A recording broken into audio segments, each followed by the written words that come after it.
Inspiral. Irae. A waking dream that appears by night, singing slyly like starlight, it leaves behind a crystallized data fragment to mark its passing. I am diminished, I know this. It behooves a queen to be honest with herself, even if such truths are hidden from advisers and subjects. Leaving the distributary was not a mistake, and, in fact, it was the only possibility, for the expanding wake of the collapse must someday find that safe haven too. But there are days I regret it. Celestial bodies still spin, most of them. I touched the mind, the being, of that terrible distant force but once, and that was more than sufficient. Even I, awoken and queen, strength of my people, felt inextricably mortal in that moment. I have stared into hard vacuum with nothing but my will to keep the breath in my lungs, and never feared a moment. This? It disquiets me. I should not be afraid. I must not embrace fear.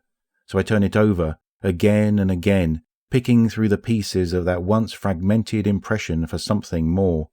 To look at my own weakness, time after time. To understand something is to drain the killing fear out of it. That which is known can be disassembled.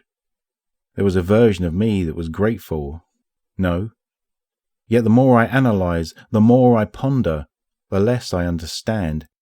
A cacophony, an overwhelming weight of presence and thought and intent. A person, but not a person. More than that. Imagine if that first place where we the awoken came to be had been nothing but screaming chaos. In the noise, in the oppressive weight, I learn pieces as delicate as spiderwebs, as scattered as stars. I lay them out along each other in my thoughts. Here is purpose, not a singular thesis, but the idea of purpose, vicious and brilliant and driven as I ever was. Here is a shape. I see it as a sharpness, like a starless cutout against a distant galaxy, made clear in the negative space.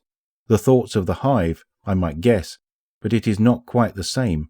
Purpose and sharpness are discrete from each other here. Darkness and the sword. No, darkness but the sword. Here is a stillness. I breathe, and it shatters, but the idea of that perfect, quiet ending remains, lingers into dreams. I think sometimes if I dream long enough, I will understand this witness better, the voice not of the darkness, yet in it. But I do not have the time to spend in dreaming.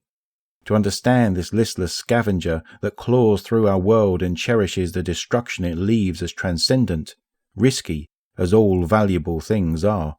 I know one other thing from the witness, garnered in those bare moments. I touched it, not a why or a how, no home or treasures to point at weakness, only this. Beneath all else, that being cradles rage enough to burn the stars themselves to cinders.